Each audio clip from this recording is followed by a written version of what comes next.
사람들은 말합니다. 늦었다고, 이미 지나갔다고. 하지만 바다는 그렇게 말하지 않습니다. 바다는 언제나 그 자리에 있었고, 지금도 있고, 앞으로도 있을 것입니다. 파도는 밀려왔다가 물러가고, 다시 밀려옵니다. 끝없이, 멈추지 않고, 우리의 인생도 그와 같습니다. 늦은 시작이란 없습니다.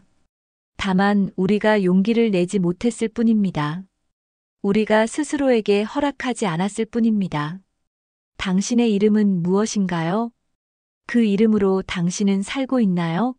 아니면 누군가의 누군가로만 불리고 있나요? 이것은 72살에 자신의 이름을 되찾은 한 여자의 이야기입니다. 바다를 닮은 이름, 윤혜의 이야기입니다.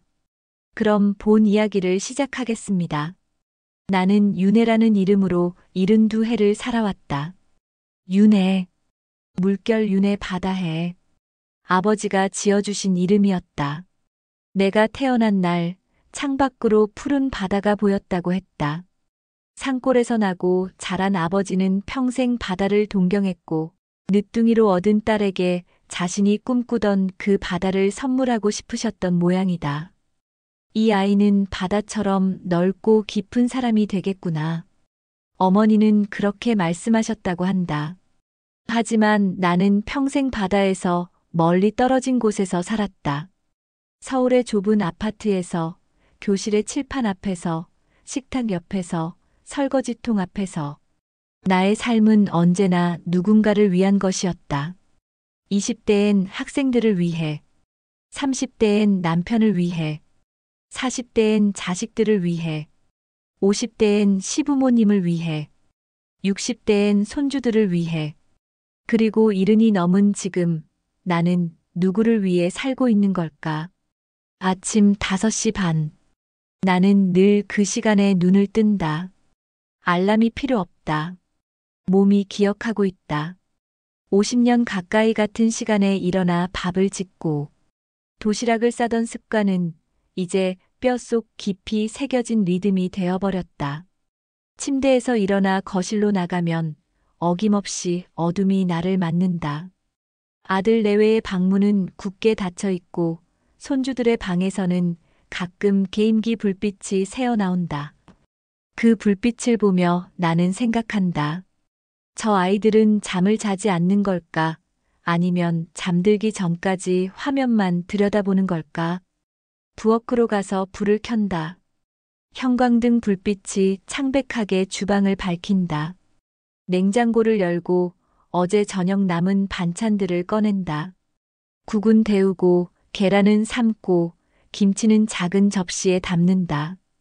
밥솥 버튼을 누르고 식탁을 닦고 수저를 놓는다. 그 모든 동작이 자동으로 이루어진다. 생각할 필요도 없다. 손이 기억하고 있다. 창밖으로 동이 트기 시작한다. 하늘이 먹빛에서 회색으로, 회색에서 연한 파랑으로 변해간다. 나는 그 색의 변화를 바라보며 커피를 마신다. 인스턴트 커피. 며느리가 사다 놓은 값싼 커피 믹스. 아들은 원두 커피를 마시고 며느리는 카페에서 사온 테이크아웃 커피를 마신다. 하지만 나에게는 아무도 묻지 않는다. 어머님은 뭘 드실래요? 라고. 그래도 괜찮다. 나는 커피 믹스도 좋다. 달콤하고 뜨겁고 그것으로 충분하다. 6시가 되면 아들이 일어난다. 세면장에서 물소리가 들리고 곧 거실로 나와 소파에 앉는다. 스마트폰을 들여다보며 뉴스를 훑어본다.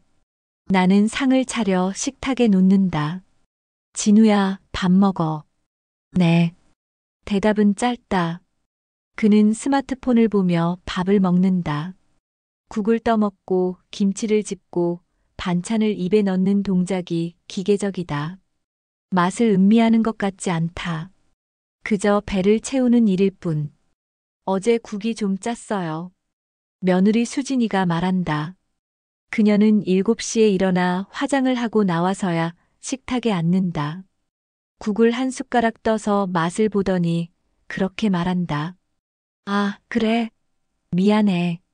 다음엔 조심할게. 괜찮아요. 그냥 물 좀 타드시면 돼요. 그녀의 말투는 차갑지도 따뜻하지도 않다. 그냥 사실을 전달할 뿐이다. 나는 국에 물을 조금 붓는다. 간이 싱거워진다. 하지만 아무 말도 하지 않는다. 손주들은 일어나지 않는다. 중학생인 준서와 초등학생인 지우는 8시가 넘어야 겨우 방문을 연다. 이미 지각 위기인데도 느긋하다. 할머니, 도시락은요? 준서가 묻는다. 학교에 급식이 있지만 요즘 아이들은 도시락을 싸가는 게 유행이라고 했다. 친구들과 함께 먹으면서 서로 자랑하는 문화가 있다나. 여기 있어. 오늘은 돈가스 넣었어. 또요? 저번 주에도 돈가스였잖아요. 그럼 뭐 넣어줄까? 치킨이요. 치킨은 아침에 만들 수가 없잖니. 그럼 편의점 도시락 살게요. 할머니 도시락은 별로예요. 준서는 도시락을 두고 나간다. 지우도 따라 나간다. 나는 그대로 식탁에 앉아 식은 국을 마신다. 돈가스가 든 도시락을 바라본다. 정성껏 만든 도시락. 새벽 4시부터 일어나 고기를 두들기고 튀기고 식혀서 만든 도시락. 별로라고 했다. 나는 도시락 뚜껑을 닫는다. 그리고 냉장고에 넣는다. 점심에 내가 먹으면 된다. 오전에는 청소를 한다. 거실을 쓸고 닦고 방마다 들어가 이불을 개고 빨래를 모은다. 빨래통이 금방 가득 찬다. 아들의 와이셔츠, 며느리의 블라우스, 손주들의 교복과 양말. 세탁기를 돌리고 1시간 뒤 빨래를 꺼내 베란다에 널면 오전이 끝난다. 점심은 혼자 먹는다. 아침에 먹다 남은 국에 밥을 말아 먹거나 냉장고에 있는 반찬으로 간단히 해결한다. 가끔은 라면을 끓여 먹기도 한다. 아무도 없는 집에서 후루룩 소리를 내며 라면을 먹는 건 묘하게 자유로운 느낌이 든다. 오후에는 장을 보러 나간다. 마트까지는 걸어서 15분. 요즘은 다리가 예전 같지 않아서 천천히 걸어야 한다. 무릎이 시큰거리고 허리가 뻐근하다. 하지만 나가지 않으면 저녁 준비를 할 수 없다. 마트에서 장바구니를 밀고 다니며 필요한 것들을 고른다. 고기, 채소, 과일, 우유. 며느리가 써놓은 메모를 보며 하나씩 담는다. 이거 주세요. 아, 이건 너무 비싸네요. 다른 거 없나요? 나는 가격을 꼼꼼히 본다. 예전엔 그러지 않았다. 하지만 요즘은 며느리가 생활비를 조금씩 줄이고 있다. 내 연금으로 장을 보라고 한다. 연금이 많지 않은데도. 계산을 마치고 무거운 장바구니를 들고 집으로 돌아온다. 팔이 저리고 어깨가 무겁다. 엘리베이터에서 내려 현관문을 열고 들어가면 아무도 없는 집이 나를 맞는다. 장을 정리하고 저녁 준비를 시작한다. 오늘은 수진이가 삼겹살을 먹고 싶다고 했다. 고기를 꺼내 해동하고 상추를 씻고 마늘과 고추를 썬다. 김치찌개도 끓인다. 밥을 짓고 반찬을 내고 식탁을 차린다. 6시가 되면 아들이 돌아온다. 7시가 되면 며느리가 돌아온다. 8시가 되어야 손주들이 학원에서 돌아온다. 다들 손 씻고 밥 먹어. 나는 그렇게 말하지만 아무도 바로 식탁으로 오지 않는다. 아들은 방에 들어가 옷을 갈아입고 며느리는 소파에 앉아 스마트폰을 본다.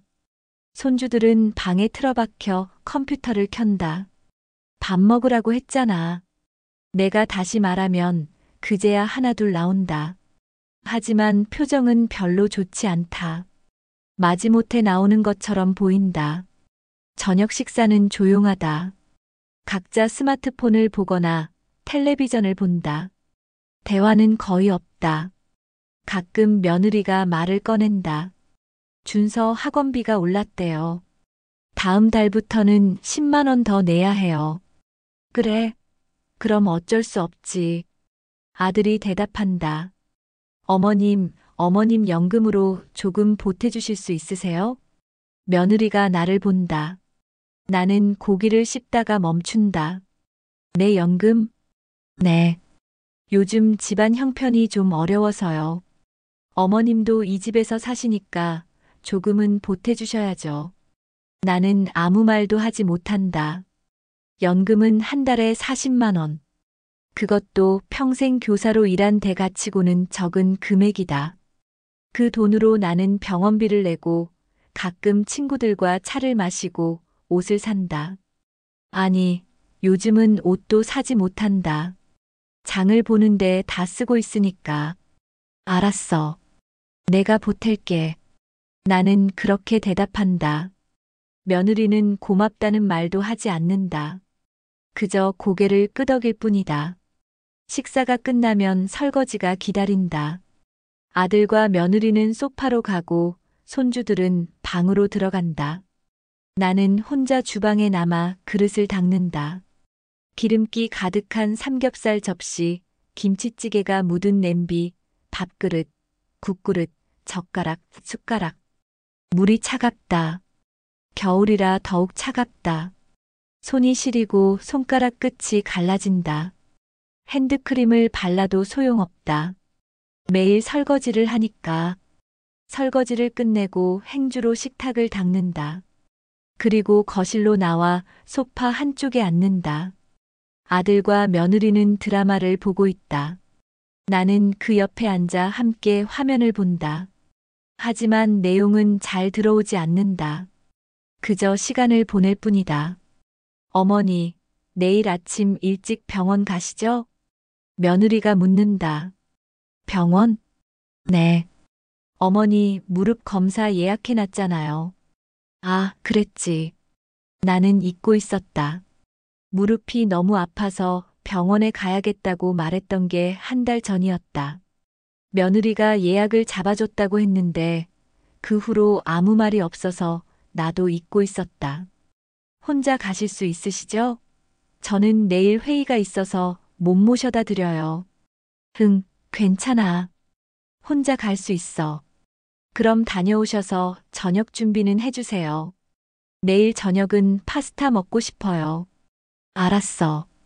대화는 거기서 끝난다. 며느리는 다시 드라마에 집중한다.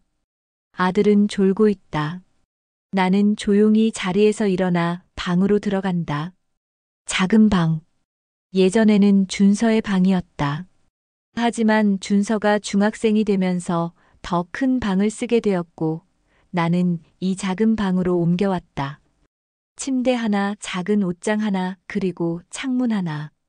그게 전부다. 침대에 눕는다. 천장을 바라본다.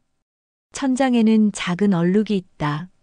비가 샜던 흔적이다. 몇 년 전에 생긴 얼룩인데 아직도 그대로다. 아무도 고치지 않았다. 나는 눈을 감는다. 그리고 생각한다. 나는 언제부터 이렇게 되었을까? 언제부터 가족에게 필요 없는 사람이 되어버린 걸까? 어릴 때 나는 꿈이 많았다. 선생님이 되고 싶었고 그 꿈을 이뤘다. 아이들을 가르치는 게 좋았다. 교실에서 칠판에 글씨를 쓰고 아이들의 눈을 보며 설명하고 그들의 성장을 지켜보는 게 행복했다.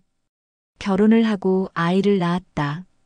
진우는 건강하게 자랐다. 똑똑하고 착한 아이였다. 나는 진우를 위해 최선을 다했다. 학교에 데려다주고 숙제를 도와주고 아플 때 간호하고 맛있는 음식을 만들어 주었다. 진우가 대학에 가고 취직을 하고 결혼을 했다. 나는 기뻤다. 내 아들이 행복하게 사는 모습을 보는 게 좋았다. 남편이 먼저 세상을 떠났다.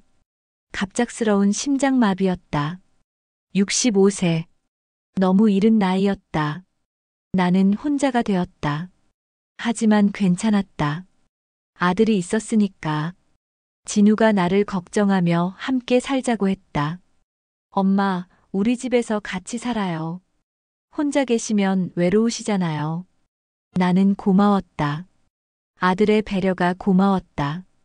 그래서 이사를 했다. 진훈의 집으로. 처음에는 좋았다. 손주들도 보고 가족과 함께 밥을 먹고 대화를 나누고. 하지만 시간이 지나면서 무언가 달라지기 시작했다.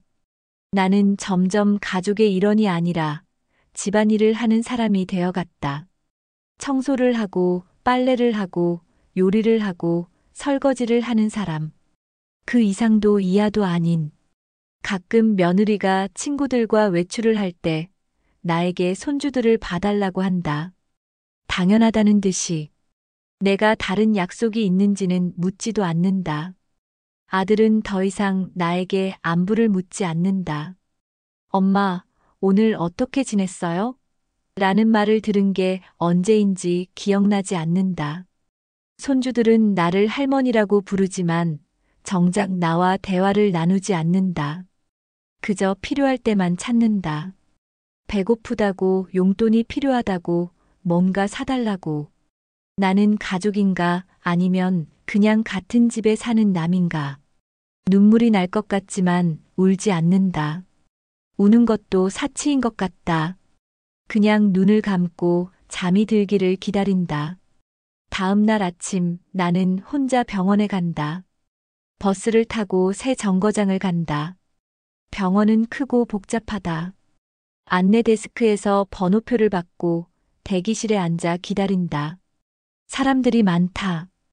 대부분 나이 든 사람들이다. 지팡이를 짚고 온 할머니, 휠체어에 앉은 할아버지, 보호자와 함께 온 환자들. 모두 지친 표정이다. 나도 그들과 다르지 않다.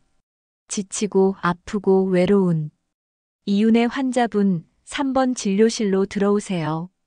방송이 나온다. 나는 일어나 진료실로 들어간다. 의사는 젊은 남자였다. 내 아들보다 어려 보인다. 어디가 불편하세요? 무릎이요. 계단 오르내릴 때 너무 아파요. 얼마나 아프신데요? 많이요. 가끔은 걷기도 힘들어요. 의사는 내 무릎을 만져보고 엑스레이를 찍자고 한다. 나는 엑스레이 실로 가서 검사를 받는다. 차가운 기계 앞에 서서 자세를 취하고 숨을 참는다. 검사 결과는 일주일 후에 나온다고 한다. 나는 다음 진료 예약을 하고 병원을 나선다. 집으로 돌아오는 길. 버스 창밖으로 풍경이 지나간다. 회색 빌딩, 바쁜 사람들, 신호등, 자동차. 모든 게 빠르게 움직인다. 나만 느린 것 같다. 집에 도착해서 장을 보고 저녁을 준비한다. 며느리가 원했던 파스타. 나는 파스타를 잘 만들지 못한다. 하지만 인터넷으로 레시피를 찾아 따라한다. 면을 삶고 소스를 만들고 야채를 볶는다. 저녁 시간. 가족들이 모인다. 파스타를 내놓으니 며느리가 한 입 먹어보고는 표정을 찌푸린다. 어머님, 이거 좀 싱거운데요. 소금 더 넣으셨어야죠. 아, 미안해. 내가 양을 잘 몰라서. 다음엔 레시피 좀 정확히 보세요.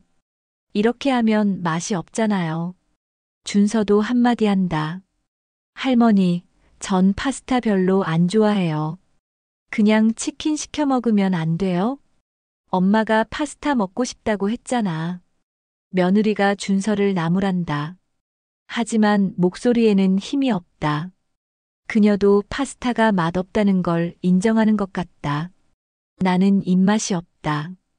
파스타를 몇 가락 먹다가 포크를 내려놓는다. 아무도 내게 괜찮냐고 묻지 않는다. 식사 후 설거지를 하는데 며느리가 주방으로 들어온다. 어머님, 내일은 외식하려고 해요. 저녁 준비 안 하셔도 돼요. 그래. 어디 가는데? 진우 회사 사람들이랑 모임이 있대요. 애들도 데리고 가려고요. 아, 그래. 재미있게 다녀와. 네. 어머님은 집에서 편히 쉬세요. 나만 빼고 가는 거구나. 나는 그렇게 생각한다. 하지만 아무 말도 하지 않는다. 다음 날 저녁 정말로 가족들은 외출을 한다. 나는 혼자 집에 남는다. 냉장고에 있는 반찬으로 저녁을 먹고 텔레비전을 본다. 혼자 있으니 오히려 편하다. 눈치 볼 필요도 없고 누군가를 신경 쓸 필요도 없다. 하지만 동시에 외롭다. 이 넓은 집에 나 혼자. 시계 소리만 똑딱거린다. 나는 방으로 들어가 서랍을 연다. 오래된 일기장이 있다. 표지가 낡고 누렇게 변한 일기장. 20대 때부터 쓰던 일기장이다. 펜을 들고 빈 페이지에 오늘 날짜를 적는다. 그리고 쓴다. 나는 지금 무엇을 위해 살고 있는 걸까? 아침에 일어나면 누군가를 위해 밥을 짓고 청소를 하고 설거지를 한다. 하지만 아무도 고맙다고 하지 않는다. 나는 투명 인간이 된 것 같다. 있어도 없는 사람. 필요할 때만 불리는 이름. 윤혜. 내 이름은 윤혜다. 바다를 닮은 이름. 하지만 나는 바다를 한 번도 본 적이 없다. 아버지가 바라던 그 바다를. 나는 평생 육지에 갇혀 살았다. 누군가의 엄마로, 누군가의 아내로, 누군가의 며느리로, 누군가의 할머니로. 그런데 나는 누구인가? 윤혜는 누구인가? 나는 나를 잃어버렸다. 펜을 놓고 일기장을 닫는다.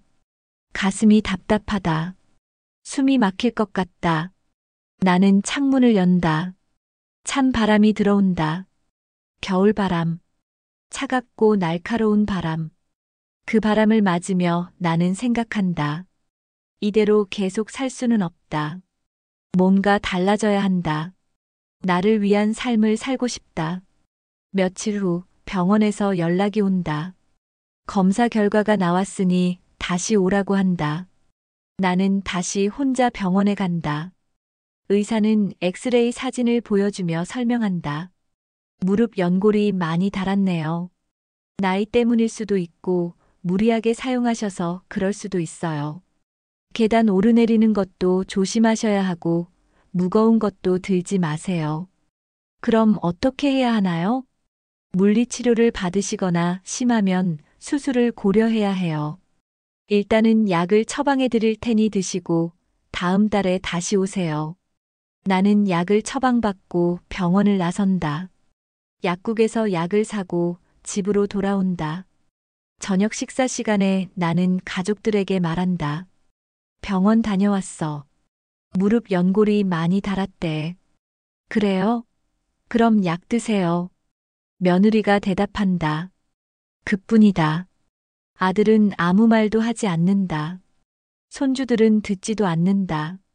나는 실망한다. 기대를 하지 말았어야 했는데. 그들에게 나는 그저 집안일을 하는 사람일 뿐이니까. 그날 밤 나는 다시 일기를 쓴다. 오늘 병원에서 무릎이 안 좋다는 이야기를 들었다. 가족들에게 말했지만 아무도 걱정하지 않았다. 괜찮냐고 아프냐고 도와줄 게 있냐고 묻는 사람이 없었다. 나는 혼자다. 가족과 함께 살지만 나는 혼자다. 이제는 정말로 결심해야 할 때가 온 것 같다. 나를 위한 삶을, 나를 위한 시간을, 나를 위한 공간을. 나는 바다로 가고 싶다. 아버지가 내 이름에 담았던 그 바다로. 일기를 닫고 나는 인터넷을 검색한다. 바닷가 마을, 동해, 강원도, 작은 어촌. 화면에 나타나는 사진들을 본다. 푸른 바다, 하얀 파도, 작은 폭우, 등대. 그리고 평화로운 풍경. 나는 그곳으로 가고 싶다. 진심으로. 그로부터 며칠이 지난 어느 날 아침이었다. 나는 평소처럼 5시 반에 일어났다. 하지만 오늘은 밥을 짓지 않았다. 부엌으로 가지 않았다. 대신 방에 있는 가방을 꺼냈다. 오래된 캐리어. 남편과 함께 여행 갔을 때 샀던 가방이다. 오랫동안 사용하지 않아 먼지가 쌓여 있었다. 나는 그것을 닫고 옷을 넣기 시작했다. 많이 가져가지 않았다. 필요한 옷 몇 벌, 속옷, 세면도구, 그리고 일기장. 그게 전부였다. 가방을 싸고 거실로 나왔다. 식탁 위에 편지를 놓았다. 미리 써둔 편지였다. 진우야, 수진아. 갑자기 떠나서 미안해. 하지만 나는 이제 나를 위한 삶을 살고 싶어. 너희에게 짐이 되고 싶지 않아. 그리고 나도 내 인생을 살 권리가 있어. 걱정하지 마. 나는 잘 지낼 거야. 연락은 나중에 할게. 사랑한다. 항상 건강해라. 엄마. 편지를 놓고 나는 조용히 현관문을 열었다. 새벽 공기가 차갑게 얼굴을 스쳤다. 나는 가방을 들고 밖으로 나갔다. 엘리베이터를 타고 1층으로 내려갔다. 아파트 단지를 지나 버스 정류장으로 걸어갔다. 하늘은 아직 어두웠다. 별들이 반짝이고 있었다. 첫 차 버스가 왔다. 나는 버스에 올랐다. 창가에 앉아 창밖을 바라보았다. 익숙한 풍경이 지나갔다. 아파트, 편의점, 공원, 학교. 이제 이별이다. 이 모든 것과의 이별. 버스는 시외버스 터미널로 향했다. 나는 거기서 내려 매표소로 갔다. 동해행 버스 표 한 장 주세요. 네, 여기요. 9시 출발입니다. 표를 받고 대합실에 앉아 기다렸다. 시계를 보니 7시였다. 2시간을 기다려야 했다. 나는 커피를 사서 마셨다. 따뜻한 커피가 목구멍을 타고 내려갔다. 몸이 조금 녹는 것 같았다. 사람들이 하나둘 모여들었다. 여행을 가는 가족, 출장을 가는 직장인, 고향에 가는 사람들. 모두 어딘가로 가고 있었다. 나도 어딘가로 가고 있다. 바다로. 내 이름이 가리키는 그곳으로. 9시가 되자 버스가 출발했다. 나는 창가에 앉아 창밖을 바라보았다. 도시가 점점 멀어졌다. 빌딩이 줄어들고 산이 나타났다. 하늘이 넓어졌다. 버스는 고속도로를 달렸다. 터널을 지나고 다리를 건너고 휴게소에 들렀다. 사람들은 화장실에 가거나 간식을 사 먹었다. 나는 버스에 그대로 앉아 있었다. 3시간을 달려 동해에 도착했다. 버스에서 내리자 바다 냄새가 났다. 짠 내음, 비린내. 하지만 싫지 않았다. 오히려 좋았다. 나는 가방을 들고 터미널을 나섰다. 어디로 가야 할지 몰랐다. 그냥 걸었다. 길을 따라 걸었다. 한참을 걷다가 해변이 보였다. 푸른 바다, 하얀 파도. 나는 멈춰 섰다. 바다였다. 평생 보고 싶었던 바다. 나는 천천히 바다로 다가갔다. 모래사장을 밟으며 걸었다. 파도 소리가 들렸다. 철썩, 철썩. 규칙적이고 리드미컬한 소리. 바다를 바라보며 나는 눈물을 흘렸다. 참았던 눈물이 한꺼번에 쏟아졌다. 어깨가 떨렸다. 가슴이 터질 것 같았다. 나는 여기 있어. 윤혜는 여기 있어. 나는 중얼거렸다. 바람이 내 목소리를 가져갔다. 파도가 내 눈물을 받아갔다. 나는 처음으로 자유로웠다. 처음으로 나 자신이었다. 바다는 말없이 나를 안아주었다. 바다 앞에서 한참을 울었다. 얼마나 울었는지 모르겠다. 시간이 멈춘 것 같았다. 그저 파도 소리와 바람 소리만이 내 곁에 있었다. 눈물이 마르고 호흡이 안정되고 다리에 힘이 돌아왔다. 나는 천천히 일어섰다. 모래가 옷에 묻었지만 털지 않았다. 그대로 두고 싶었다. 이곳에 왔다는 증거처럼. 해변을 따라 걸었다. 작은 항구가 보였다. 어선들이 줄지어 정박해 있었다. 빨갛고 파랗고 노란 배들. 그물을 손질하는 어부들. 생선 냄새와 기름 냄새가 섞여 있었다. 항구 근처에 작은 식당들이 있었다. 간판이 낡고 페인트가 벗겨진 허름한 식당들. 하지만 따뜻해 보였다. 나는 그 중 하나로 들어갔다. 어서 오세요. 주인 아주머니가 반갑게 맞아주었다. 50대쯤 되어 보이는 햇볕에 그을린 얼굴의 아주머니였다. 뭐 드릴까요? 뭐가 맛있어요? 회덮밥이 제일 맛있죠. 오늘 잡은 생선으로 만드는데 신선해요. 그럼 그걸로 주세요. 나는 구석자리에 앉았다. 벽에는 오래된 사진들이 걸려 있었다. 어린 시절의 항구 사진, 가족 사진, 배 위에서 찍은 사진들. 모두 흑백이거나 빛바랜 컬러 사진이었다. 회덮밥이 나왔다.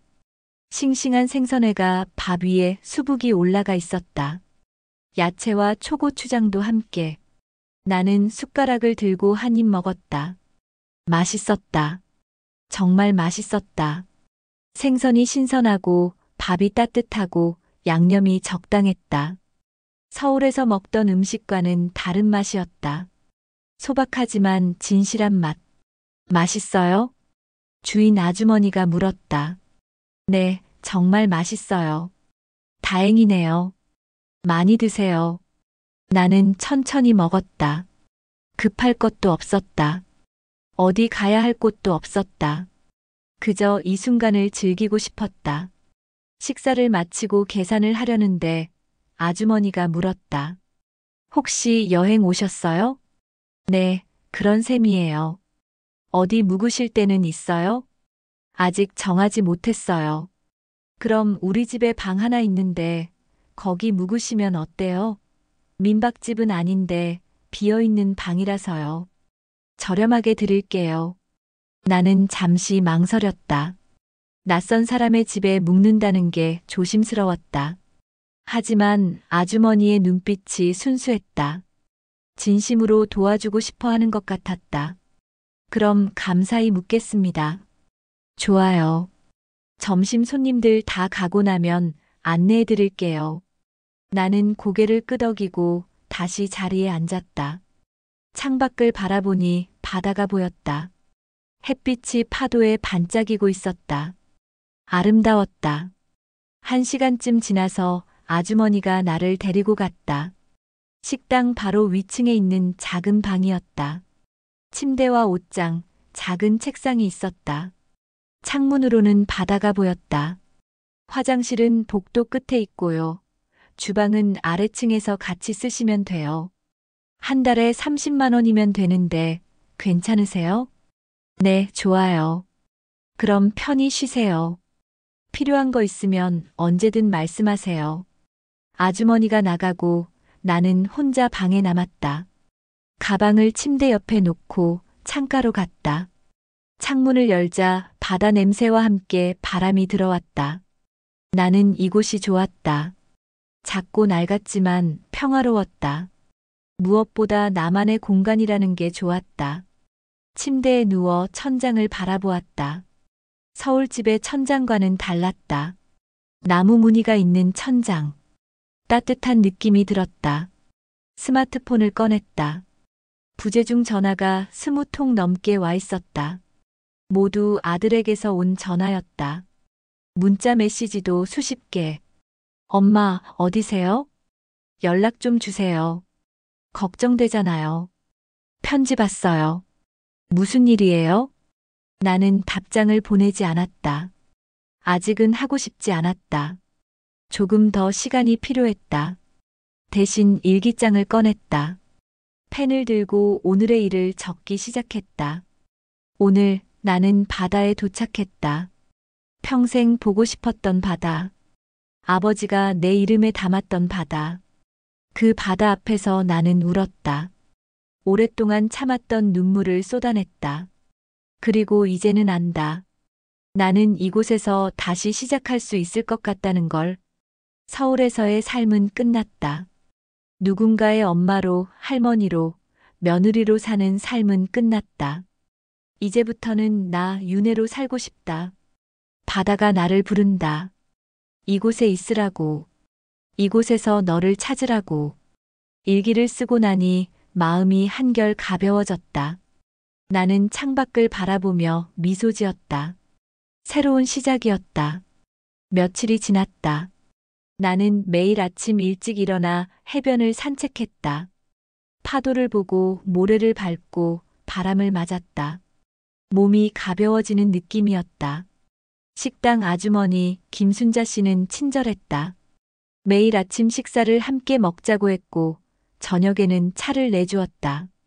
우리는 자연스럽게 대화를 나누게 되었다. 윤혜 씨는 왜 여기 오셨어요? 어느 날 저녁 순자 씨가 물었다. 우리는 식당 한쪽에 앉아 녹차를 마시고 있었다. 그냥요. 바다가 보고 싶어서요. 가족들은요? 혼자 오셨어요? 네. 혼자요. 아이고, 나이 드신 분이 혼자 여행 다니시기 힘드셨을 텐데. 괜찮아요.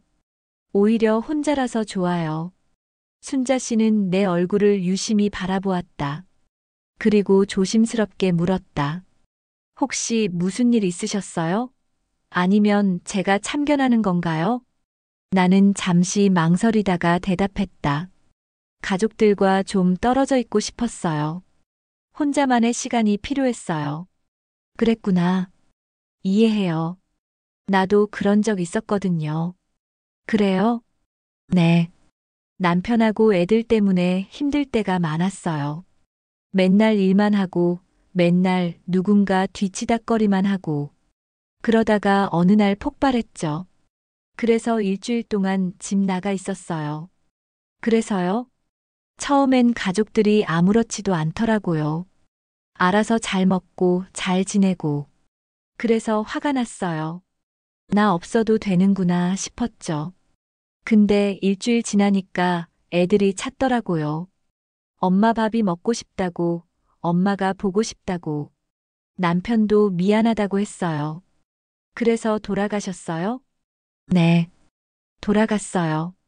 근데 그 후로는 좀 달라졌어요. 가족들이 나를 좀 더 챙기더라고요. 고맙다고 말도 하고 도와주기도 하고. 그때 깨달았어요. 가끔은 떠나는 것도 필요하다는 걸.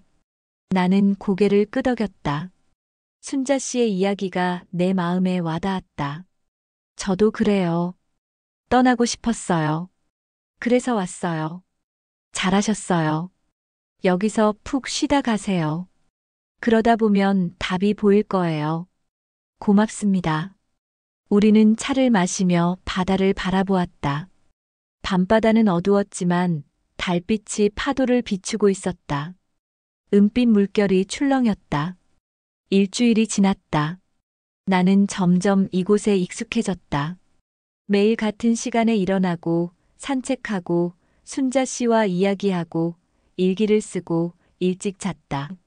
무릎 통증도 조금 나아진 것 같았다. 약을 먹고 무리하지 않으니 덜 아팠다. 서울에서는 매일 계단을 오르내리고 무거운 장바구니를 들고 다녔는데 여기서는 그럴 필요가 없었다. 어느 날 해변을 산책하다가 작은 건물을 발견했다. 폐교였다. 낡은 학교 건물이 바다를 바라보고 있었다. 문은 닫혀 있었지만 창문으로 안을 들여다볼 수 있었다. 교실, 복도, 칠판 모두 그대로 있었다. 책상과 의자는 치워졌지만 흔적은 남아 있었다. 나는 옛 기억이 떠올랐다. 내가 선생님이었을 때 교실에서 아이들을 가르치던 시절 칠판에 글씨를 쓰고 책을 읽어주고 질문에 답해주던 그때 행복했다. 정말 행복했다. 거기 무슨 일이세요? 뒤에서 목소리가 들렸다. 돌아보니 할아버지 한 분이 서 있었다. 70대쯤 되어 보이는 모자를 쓴 할아버지였다. 아, 죄송해요. 그냥 구경하고 있었어요. 여기 폐교예요. 10년 전에 문 닫았죠. 그렇군요. 학생들이 없어서인가요? 네. 마을 사람들이 다 떠나서요. 애들도 다 도시로 가고. 그래서 학교도 문 닫고 이렇게 버려졌죠. 안타깝네요. 그렇죠. 나도 여기 졸업생인데 이렇게 된 게 안타까워요. 할아버지는 폐교를 바라보며 말했다. 혹시 이 건물 어떻게 될지 아세요? 내가 물었다. 글쎄요. 철거할지 아니면 다른 용도로 쓸지 아직 정해진 게 없어요. 그냥 이렇게 놔두고 있죠. 아깝네요. 좋은 건물인데. 그러게요. 우리는 잠시 침묵했다. 그리고 할아버지가 물었다. 혹시 여기 사시는 분이에요?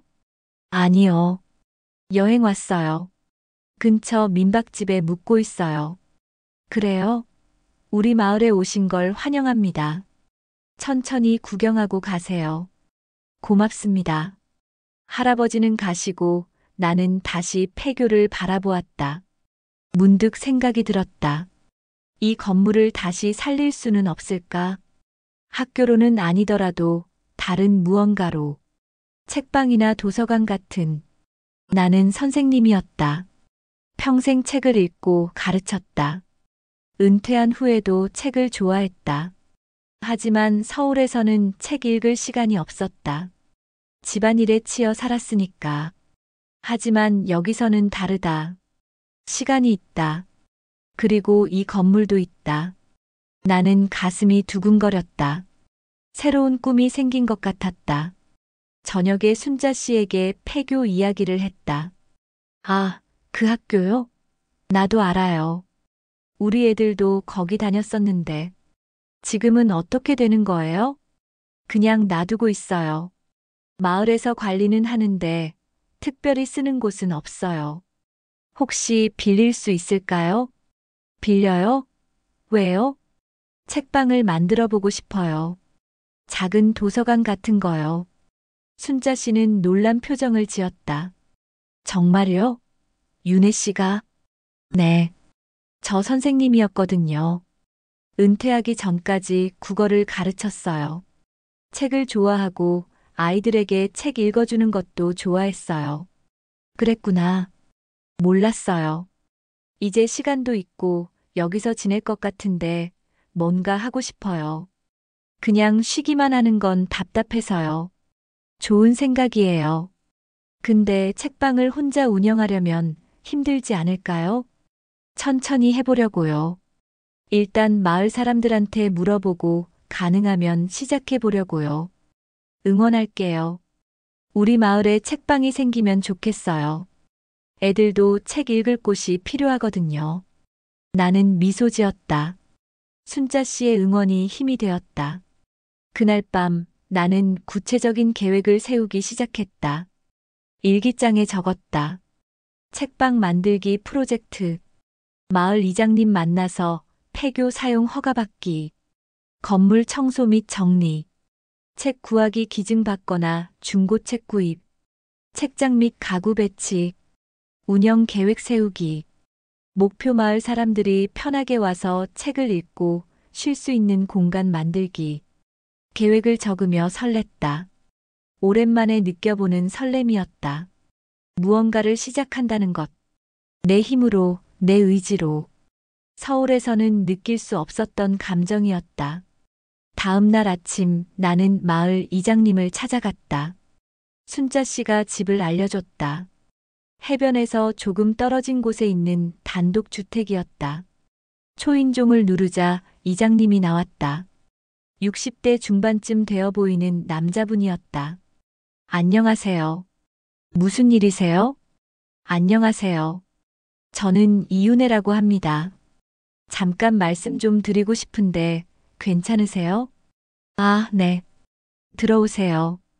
이장님은 나를 거실로 안내했다. 차를 내주시며 자리에 앉았다. 어떤 일로 오셨어요? 폐교 건물 말인데요. 혹시 그 건물을 제가 사용할 수 있을까요? 폐교요? 거기를 왜요? 책방을 만들고 싶어요. 마을 사람들이 올 수 있는 작은 도서관 같은 거요. 이장님은 잠시 생각하더니 말했다. 책방이요. 좋은 생각인데 운영할 수 있으세요? 네. 저 선생님이었거든요. 은퇴했지만 아직 책 읽어주고 가르치는 건 할 수 있어요. 그렇군요. 근데 돈은 어떻게 하실 거예요? 책방 운영하려면 돈이 필요한데. 제 연금으로 해볼게요. 크게 벌려고 하는 게 아니라 그냥 마을 사람들을 위한 공간을 만들고 싶어요. 이장님은 고개를 끄덕였다. 좋습니다. 우리 마을에 그런 공간이 필요했어요. 애들이 갈 곳도 없고 어른들도 쉴 곳이 없거든요. 폐교 사용 허가는 제가 도와드릴게요. 마을 주민들과 상의해서 결정하겠습니다. 정말요? 고맙습니다. 천천히 준비하세요. 건물 청소나 수리도 필요하면 마을 사람들이 도와줄 거예요. 나는 기쁜 마음으로 이장님 댁을 나섰다. 일이 생각보다 순조롭게 풀렸다. 며칠 후 마을 회의가 열렸다. 나는 회의에 참석해서 계획을 설명했다. 마을 사람들은 대체로 긍정적이었다. 좋은 일이네요. 우리 마을에 책방이 생기다니. 애들한테도 좋을 것 같아요. 제가 책 좀 기증하겠습니다. 사람들의 반응이 따뜻했다. 나는 감동받았다. 서울에서는 느껴보지 못한 공동체의 온기였다. 회의가 끝나고 정식으로 폐교 사용 허가가 났다. 나는 열쇠를 받았다. 낡고 무거운 열쇠. 하지만 내게는 보물 같았다. 다음 날부터 청소를 시작했다. 혼자 하기엔 벅찼지만 마을 사람들이 도와줬다. 순자 씨도 왔고, 이장님도 왔고, 젊은 부부도 왔다. 우리는 함께 먼지를 털고, 쓰레기를 버리고, 바닥을 닦았다. 창문을 열어 환기를 시키고, 벽을 닦았다. 일주일 동안 열심히 청소한 결과 건물이 깨끗해졌다. 낡았지만 쓸만했다. 교실 3개, 복도, 화장실, 작은 사무실. 충분한 공간이었다. 다음은 책을 모으는 일이었다. 나는 마을 사람들에게 공지를 했다. 읽지 않는 책을 기증해달라고. 생각보다 많은 책이 모였다. 동화책, 소설책, 수필집, 역사책, 과학책. 종류도 다양했다. 사람들이 집에서 읽지 않던 책들을 가져왔다. 나는 책을 분류하고 정리했다. 어린이 책, 청소년 책, 성인 책으로 나누고 장르별로 배치했다. 책장이 필요했다. 이장님이 중고 책장을 구해줬다. 마을 사람들이 함께 와서 조립을 도왔다. 한 달이 걸렸다. 한 달 동안 매일 폐교에 나가 일했다. 힘들었지만 즐거웠다. 무언가를 만들어 간다는 게 행복했다. 그리고 드디어 오픈 날이 왔다. 바다 책방. 그게 이름이었다. 간판도 직접 만들었다. 나무판에 글씨를 새기고 파란색으로 칠했다. 바다를 상징하는 색. 오픈날 마을 사람들이 모였다. 어른들, 아이들 모두 함께. 나는 입구에 서서 말했다. 여러분, 오늘 바다 책방을 엽니다. 이곳은 모두를 위한 공간입니다. 책을 읽고 싶은 사람, 쉬고 싶은 사람, 대화하고 싶은 사람 모두 환영합니다. 편하게 오세요. 사람들이 박수를 쳤다. 나는 미소 지으며 문을 열었다. 아이들이 가장 먼저 들어왔다. 동화책 코너로 달려가 책을 집어들었다. 할머니들도 들어와 소설책을 훑어보았다. 젊은 엄마들은 육아 책을 찾았다. 나는 그들을 바라보며 행복했다. 이 공간이 채워지는 모습이 좋았다.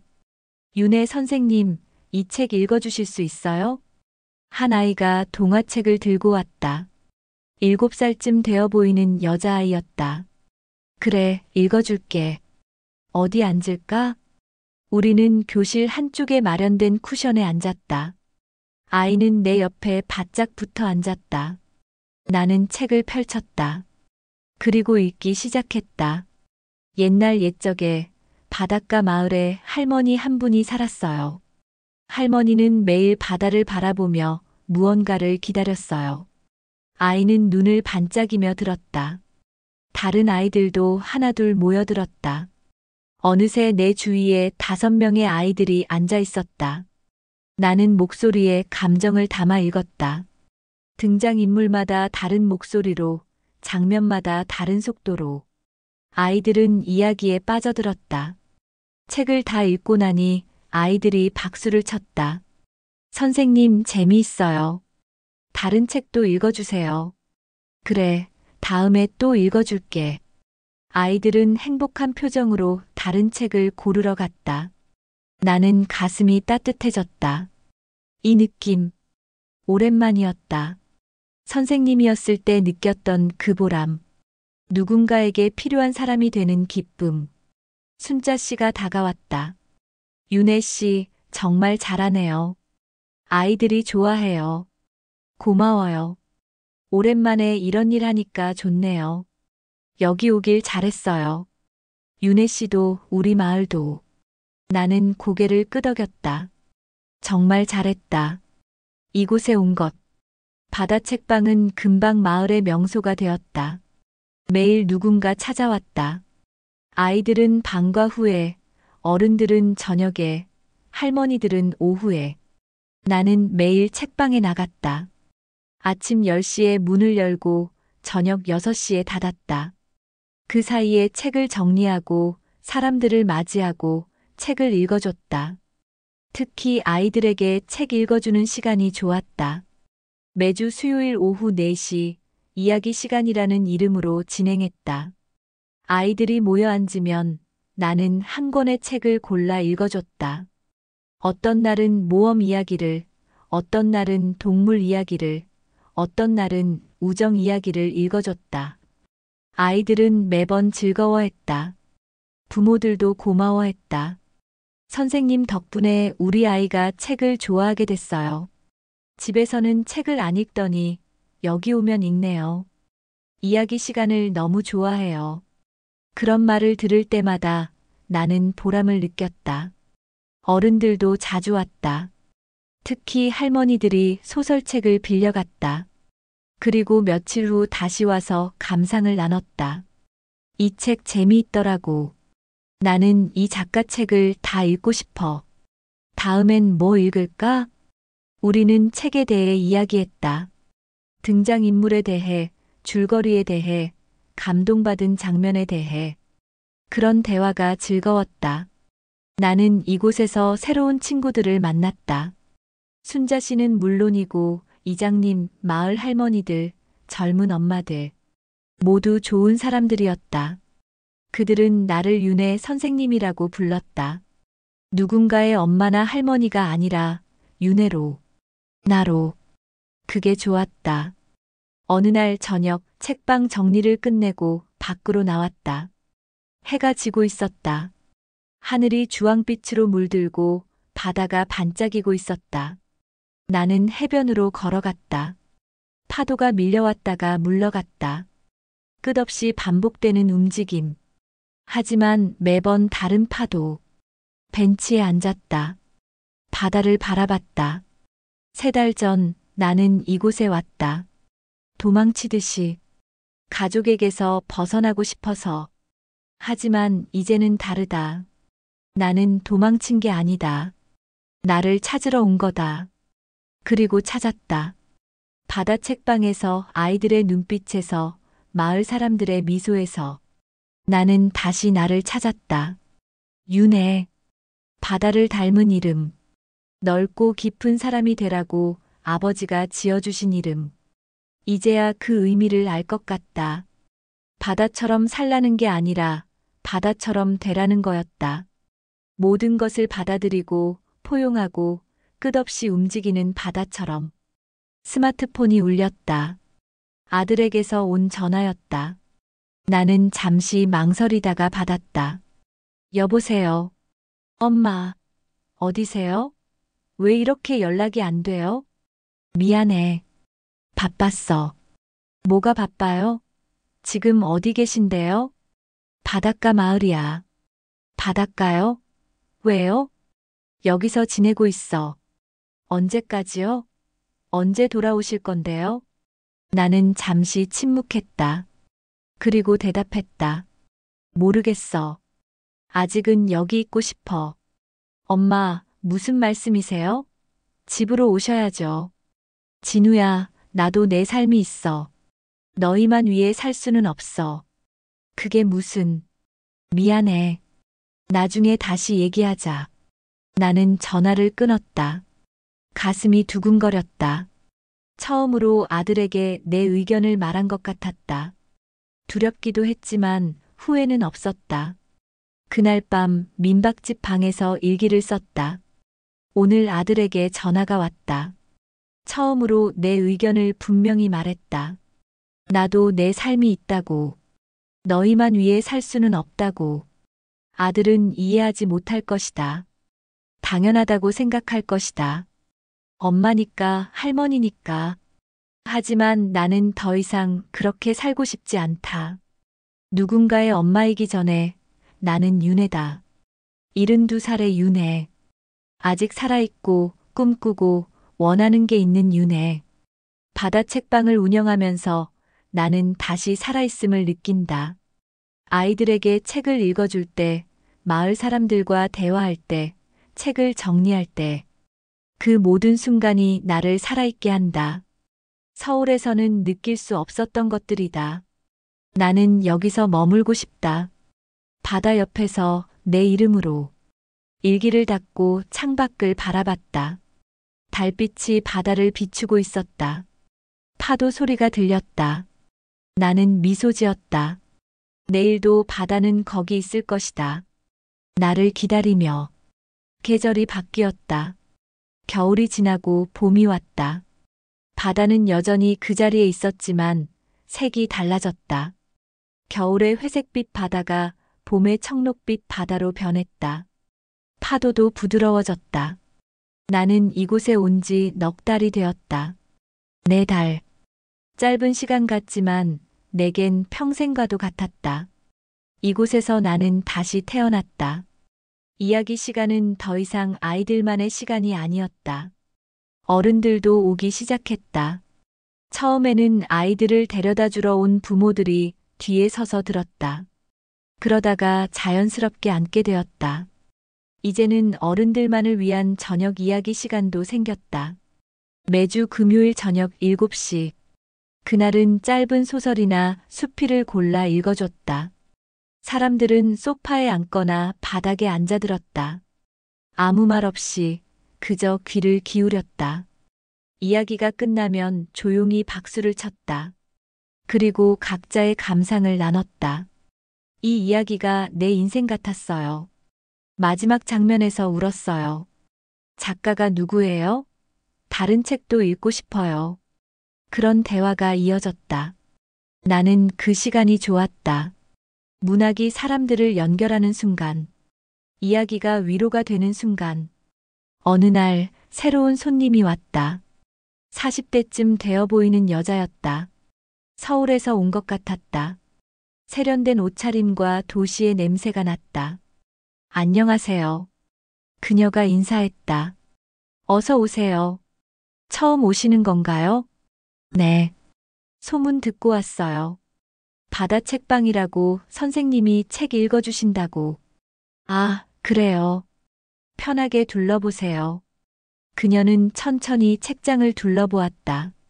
소설 코너에서 한참을 서 있었다. 그리고 한 권을 집어들었다. 이 책 빌릴 수 있나요? 물론이죠. 회원증만 만들면 돼요. 회원증이요? 네. 이름하고 연락처만 적으면 돼요. 무료예요. 아, 그렇군요. 그녀는 회원증을 만들고 책을 빌려갔다. 떠나면서 말했다. 선생님, 여기 정말 좋네요. 평화로워요. 고마워요. 또 오세요. 네, 올게요. 일주일 후 그녀가 다시 왔다. 책을 반납하고 다른 책을 빌렸다. 그리고 물었다. 선생님, 혹시 금요일 저녁 이야기 시간에 참여할 수 있나요? 물론이죠. 환영해요. 금요일 저녁, 그녀가 왔다. 다른 마을 사람들과 함께 앉아 이야기를 들었다. 나는 그날 한 작가의 수필을 읽어줬다. 바다에 관한 짧은 글이었다. 이야기가 끝나고 그녀가 손을 들었다. 선생님, 질문 있어요. 네, 말씀하세요. 이 글에서 작가는 바다를 인생에 비유했잖아요. 선생님은 어떻게 생각하세요? 바다와 인생이 닮았다고 생각하세요?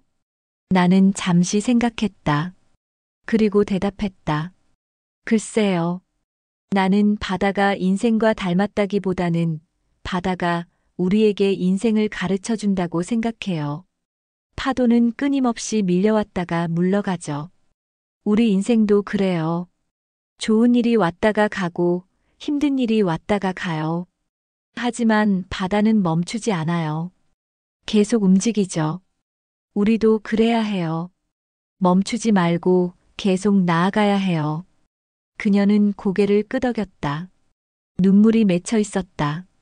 감사합니다, 선생님. 필요한 말씀이었어요. 그날 밤 그녀는 책방이 문을 닫을 때까지 남아 있었다.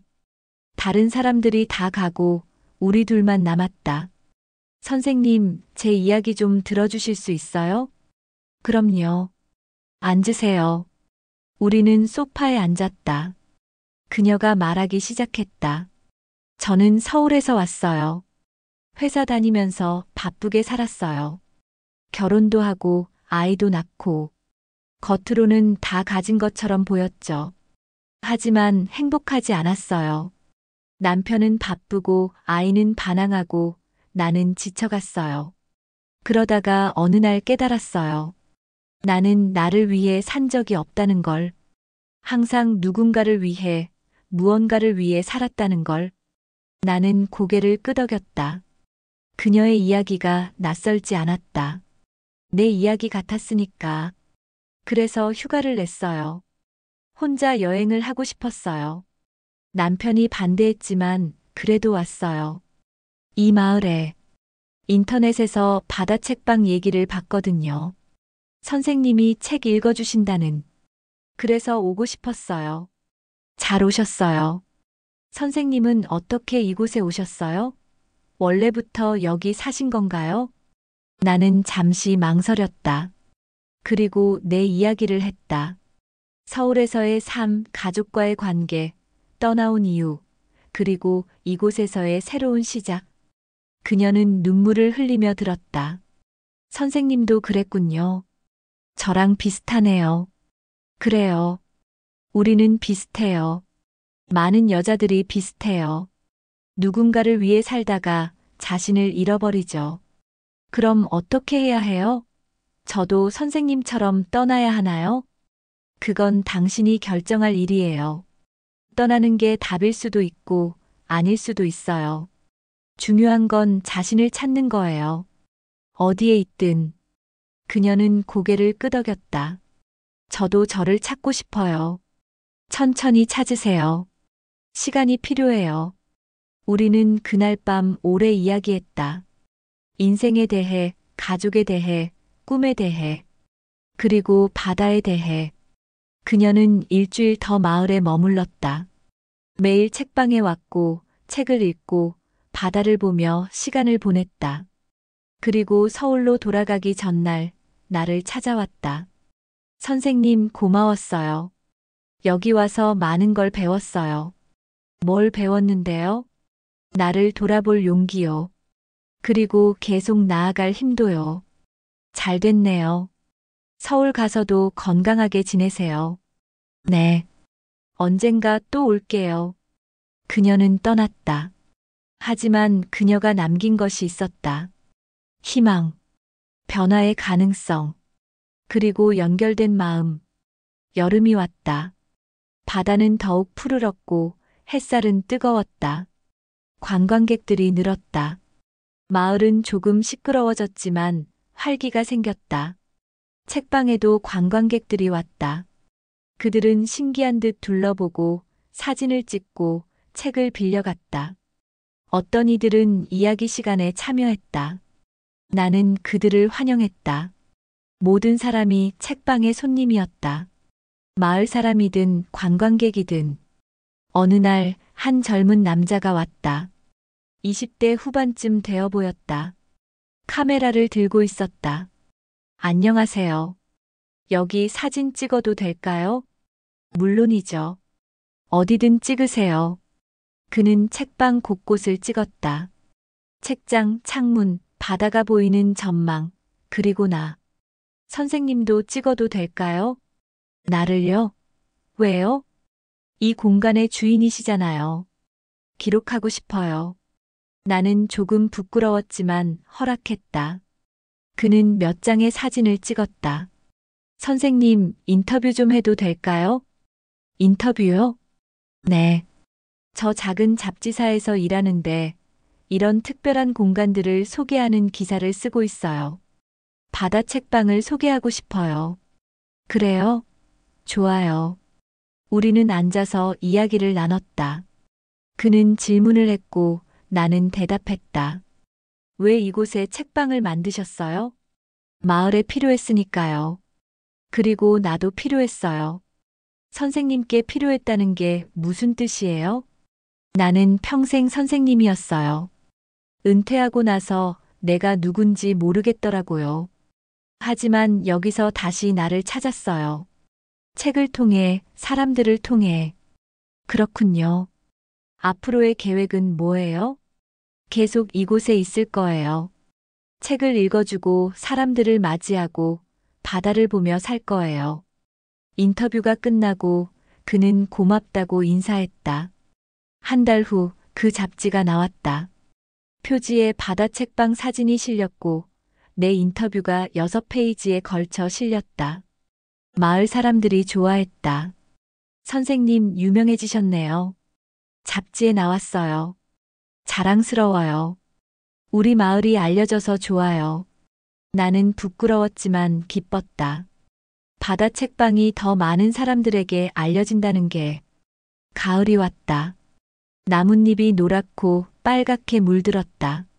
바다는 잔잔해졌고 바람은 서늘해졌다. 나는 이곳에 온 지 9달이 되었다. 거의 1년. 이제 이곳이 내 집이었다. 진짜 집. 순자 씨와는 더욱 가까워졌다. 우리는 매일 저녁 함께 차를 마셨다. 그녀의 식당에서 혹은 책방에서. 윤혜 씨, 요즘 행복해 보여요. 어느 날 순자 씨가 말했다. 그래요? 네. 처음 왔을 때랑 완전히 달라요. 그땐 슬퍼 보였는데 지금은 밝아요. 행복해요. 정말로. 가족들한테는 연락했어요? 가끔 문자는 해요. 잘 지낸다고. 안 보고 싶어요? 나는 잠시 생각했다. 솔직히 말하면 가끔 보고 싶었다. 특히 손주들. 준서와 지유의 얼굴이 떠올랐다. 하지만 돌아가고 싶지는 않았다. 보고 싶긴 해요. 하지만 돌아갈 생각은 없어요. 그럼 여기 계속 계실 거예요? 네. 이곳이 좋아요. 여기서 살고 싶어요. 순자 씨는 미소 지었다. 좋아요. 우리도 윤혜 씨가 계속 있으면 좋겠어요. 10달째가 되던 어느 날 아들에게서 전화가 왔다. 오랜만이었다. 나는 잠시 망설이다가 받았다. 여보세요. 엄마. 응, 진우야. 잘 지내세요? 응, 잘 지내. 저희도 잘 지내요. 다행이네. 침묵이 흘렀다. 서로 무슨 말을 해야 할지 모르는 것 같았다. 엄마, 제가 갈게요. 뭐? 거기로 갈게요. 엄마 보러요. 나는 놀랐다. 왜? 보고 싶어요. 그리고 할 말이 있어요. 뭔데? 직접 만나서 할게요. 이번 주말에 갈게요. 알았어. 전화를 끊고 나는 복잡한 심경이 되었다. 아들을 만난다는 게 기쁘기도 하고 두렵기도 했다. 무슨 말을 할까? 다시 돌아오라고 할까? 하지만 나는 준비되어 있었다. 내 답을. 주말이 왔다. 토요일 오후 진우가 도착했다. 혼자 왔다. 책방 앞에서 나를 기다리고 있었다. 엄마. 진우야. 우리는 포옹했다. 그의 품이 여전히 따뜻했다. 들어가자. 나는 그를 책방으로 데려갔다.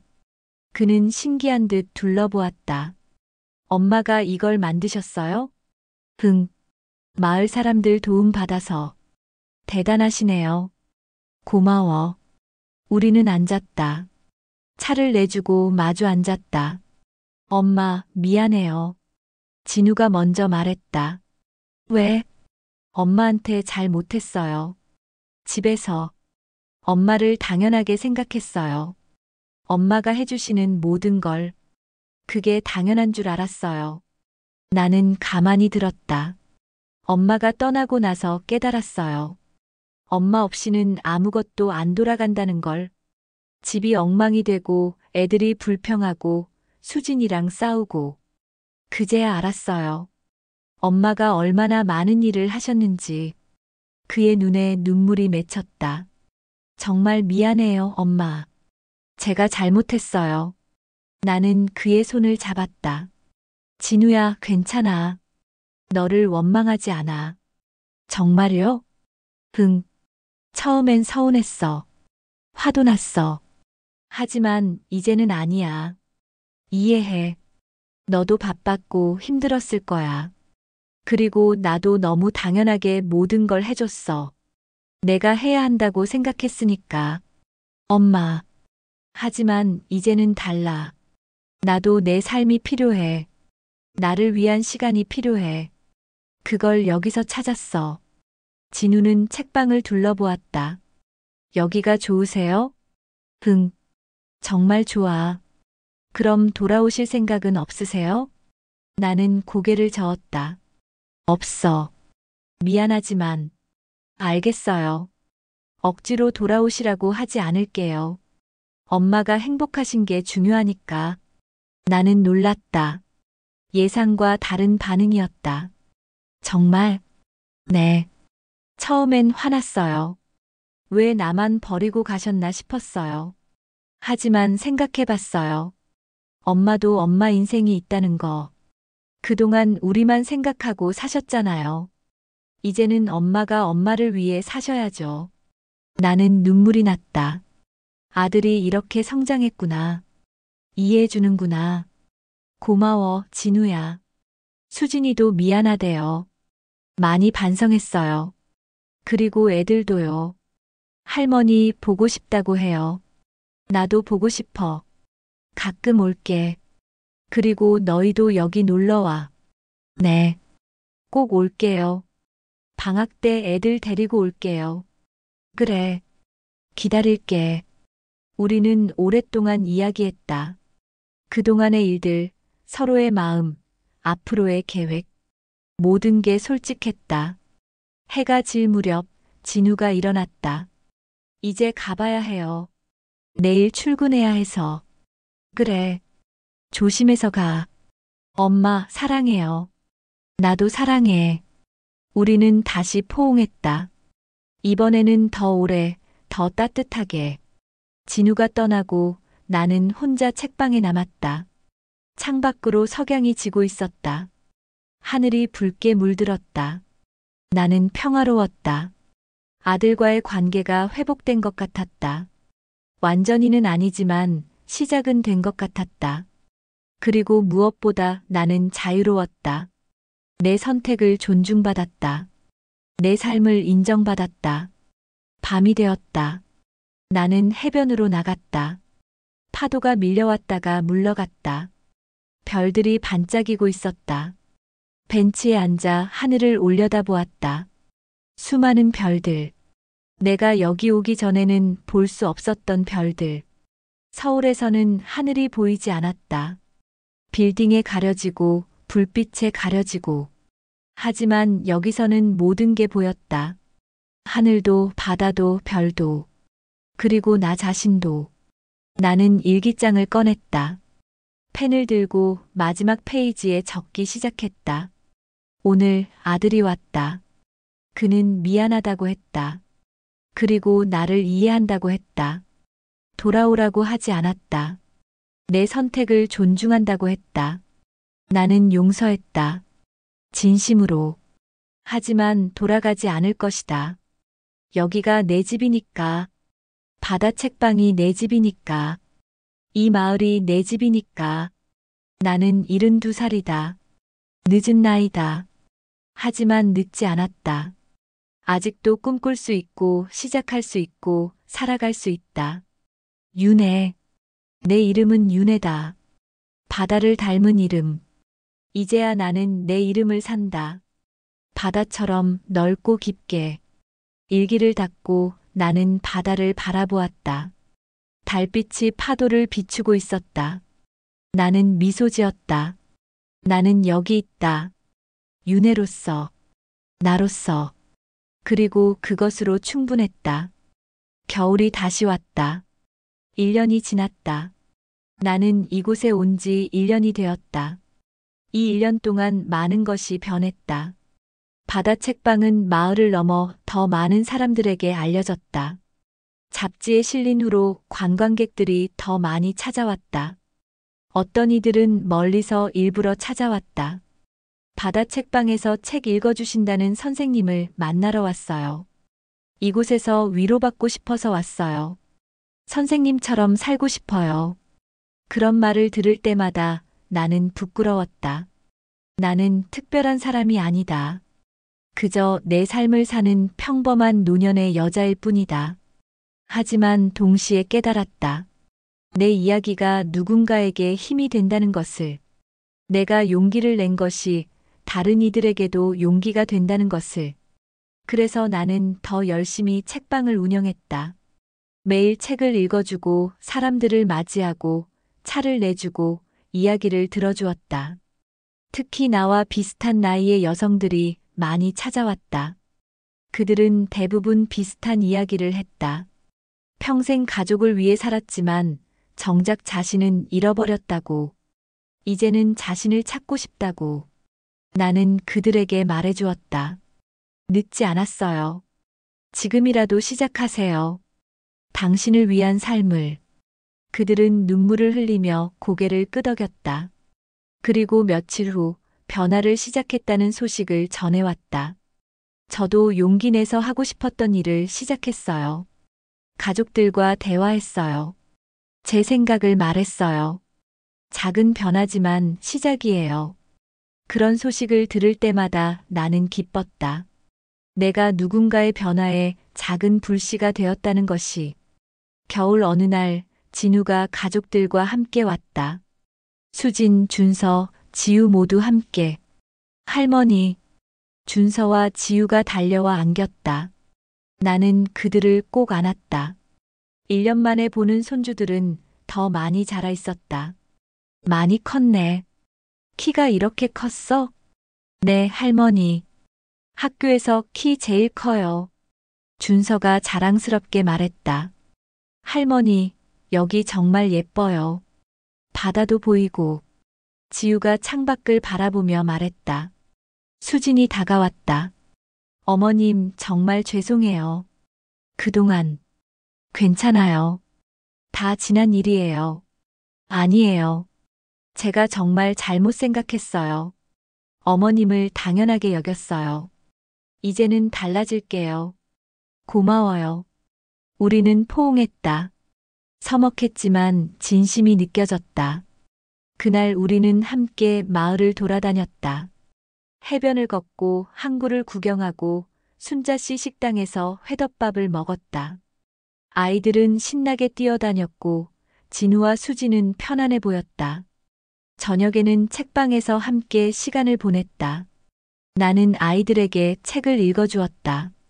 준서와 지우는 내 무릎에 기대어 앉아 이야기를 들었다.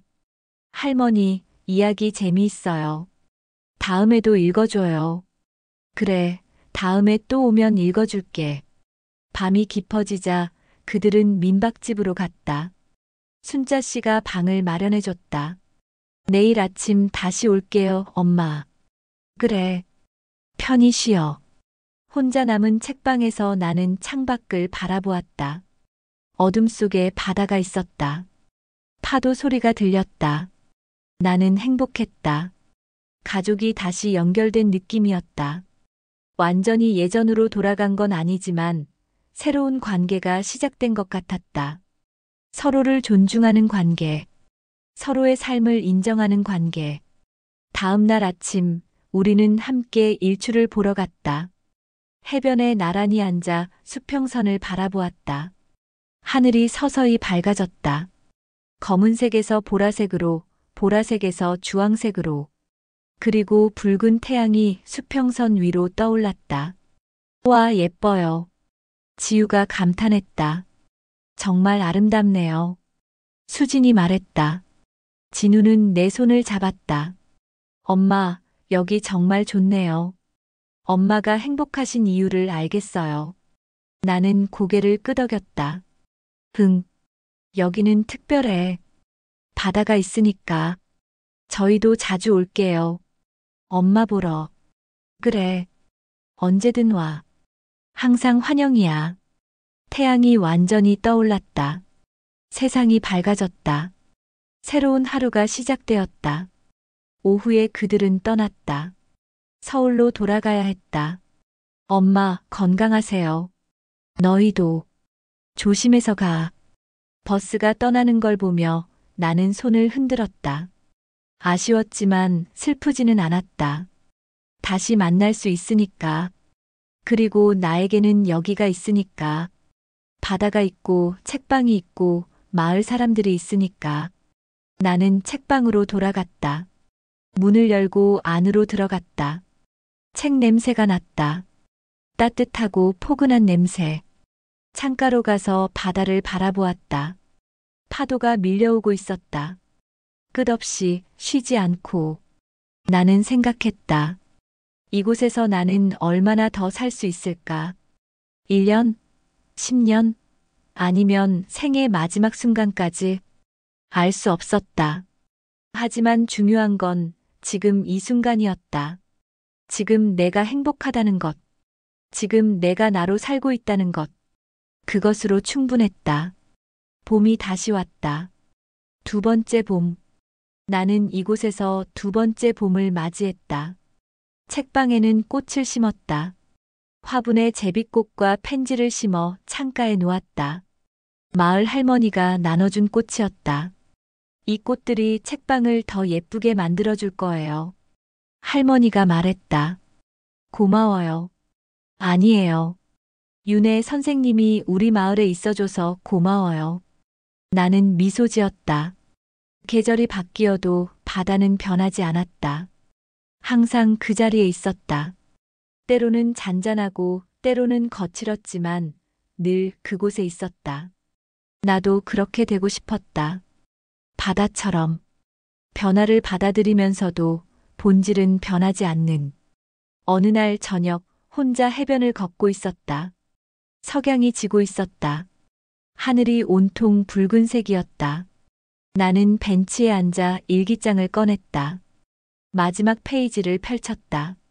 그리고 펜을 들어 천천히 적기 시작했다. 1년하고도 몇 달이 지났다. 나는 아직도 이곳에 있다. 바다 옆에, 바다 책방에서. 이곳에 온 것이 내 인생 최고의 결정이었다고 생각한다. 여기서 나는 다시 나를 찾았다. 여기서 나는 윤혜가 되었다. 바다를 닮은 이름 윤혜. 아버지는 내가 바다처럼 넓고 깊은 사람이 되길 바라셨다. 어머니는 이 아이가 바다처럼 살 거라고 하셨다. 이제야 안다. 그 말의 의미를.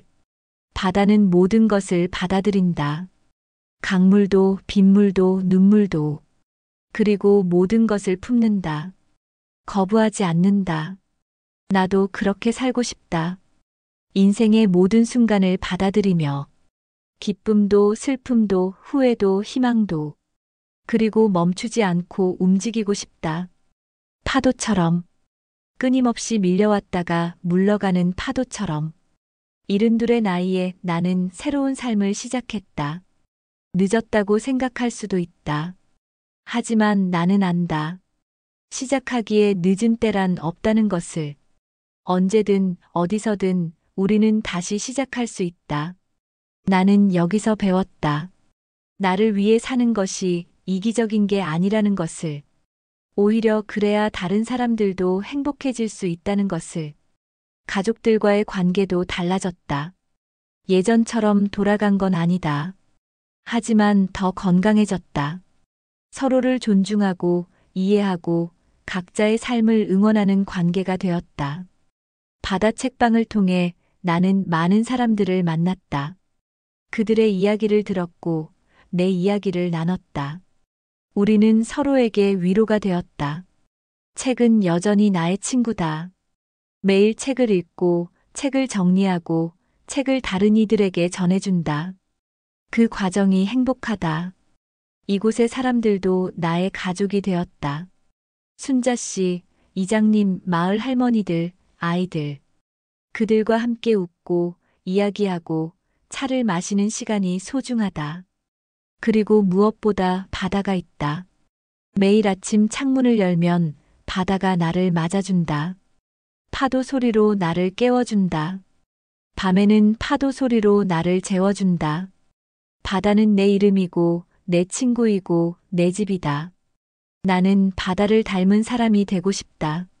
넓고 깊고 포용력 있고 끊임없이 움직이는 그리고 아름다운 이른둘에 나도 아름다울 수 있다고 믿는다. 나이는 숫자일 뿐이다. 중요한 건 어떻게 사느냐다. 나는 지금 이 순간을 산다. 어제를 후회하지 않고 내일을 두려워하지 않고 오늘을 산다. 지금을 산다. 여기를 산다. 그것이 내가 배운 것이다. 나는 펜을 놓았다.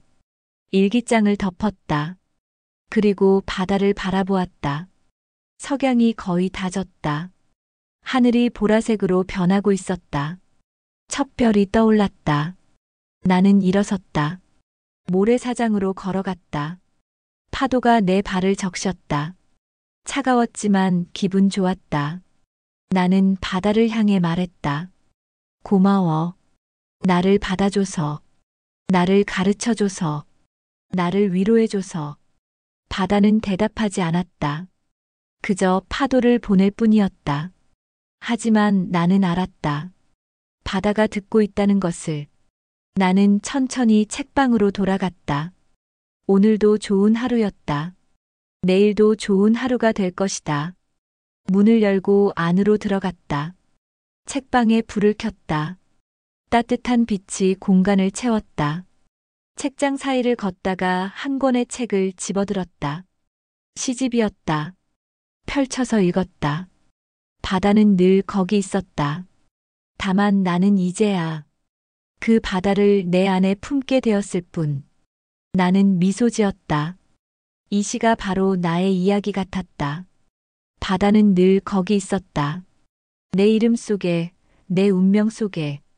하지만 나는 이른이 넘어서야 진짜 바다를 만났다. 그리고 이제 바다는 내 안에 있다. 내 마음 속에, 내 영혼 속에. 나는 윤혜다. 바다를 닮은 이름. 그리고 나는 지금 바다처럼 살고 있다. 창밖으로 밤바다가 보였다. 어둠 속에서도 파도는 쉬지 않고 움직이고 있었다. 나도 멈추지 않을 것이다. 살아있는 한 꿈꾸고 사랑하고 나아갈 것이다. 72의 나이에도, 73이 되어도, 그리고 더 많은 세월이 흘러도 나는 계속 윤혜로 살 것이다. 바다를 닮은 이름으로. 에필로그. 1년 반이 흘렀다. 아침 6시. 나는 자연스럽게 눈을 뜬다. 창문을 열자 바다 냄새가 들어온다. 파도 소리가 들린다. 오늘도 좋은 하루가 시작된다. 간단히 씻고 옷을 입고 밖으로 나간다. 해변을 산책한다. 아침 바다는 고요하다. 안개가 살짝 끼어 있어 신비롭다. 산책을 마치고 순자 씨 식당에 들른다.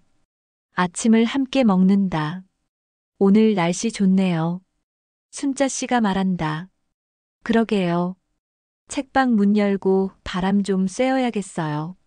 점심때 들를게요. 국수 해줄게요. 고마워요. 아침을 먹고 책방으로 간다. 열쇠로 문을 열고 들어간다. 책 냄새가 반갑게 맞아준다. 창문을 열고 환기를 시키고 책을 정리한다. 새로 들어온 책들을 책장에 배치한다. 10시가 되자 첫 손님이 온다. 마을 할머니다. 선생님, 이 책 다 읽었어요. 정말 재미있더라고요. 다행이에요. 다음엔 뭐 읽으실래요? 이 작가 다른 책 없어요? 있어요. 여기 봐요. 우리는 함께 책을 고른다. 할머니는 만족스러운 얼굴로 책을 안고 간다. 오후에는 아이들이 온다. 학교 끝나고 들르는 아이들. 숙제를 하거나 책을 읽거나 그냥 놀러 온다. 선생님, 오늘 이야기 시간 있어요? 응, 있지. 4시에 해. 야호! 4시가 되자 아이들이 모인다. 10명쯤. 나는 그날 읽어줄 책을 골랐다. 새로 들어온 동화책. 자, 다들 앉아. 오늘은 새 이야기야. 아이들이 눈을 반짝인다. 나는 책을 펼치고 읽기 시작한다. 이야기가 끝나고 아이들이 박수를 친다. 그리고 각자 하고 싶은 이야기를 한다. 나는 그들의 이야기를 들어준다. 아이들이 돌아가고 저녁이 된다. 마을 사람 몇몇이 들른다. 차를 마시며 대화를 나눈다. 6시가 되어 문을 닫는다. 책을 정리하고 불을 끄고 나온다. 해변으로 간다. 벤치에 앉는다. 석양을 바라본다. 매일 보는 석양이지만 매일 다르다. 오늘의 석양은 특히 아름답다. 하늘이 온통 분홍빛이다. 나는 생각한다. 내가 여기 온 지 1년 반이 넘었구나. 그동안 많은 일이 있었다. 기쁜 일도 슬픈 일도 평범한 일도. 하지만 모든 순간이 소중했다. 스마트폰이 울린다. 진우에게서 온 문자다. 엄마, 다음 주 토요일에 갈게요. 애들이 할머니 보고 싶대요. 나는 답장을 보낸다. 그래. 기다릴게. 맛있는 거 해줄게. 가족과의 관계는 이제 편안하다. 멀리 떨어져 있지만 마음은 가깝다. 각자의 삶을 살면서도 서로를 생각한다. 이것이 건강한 관계구나. 나는 생각한다. 해가 완전히 진다. 어둠이 내린다. 별들이 하나둘 나타난다. 나는 일어선다. 민박집으로 돌아갈 시간이다. 걸으면서 생각한다. 내일은 무엇을 할까?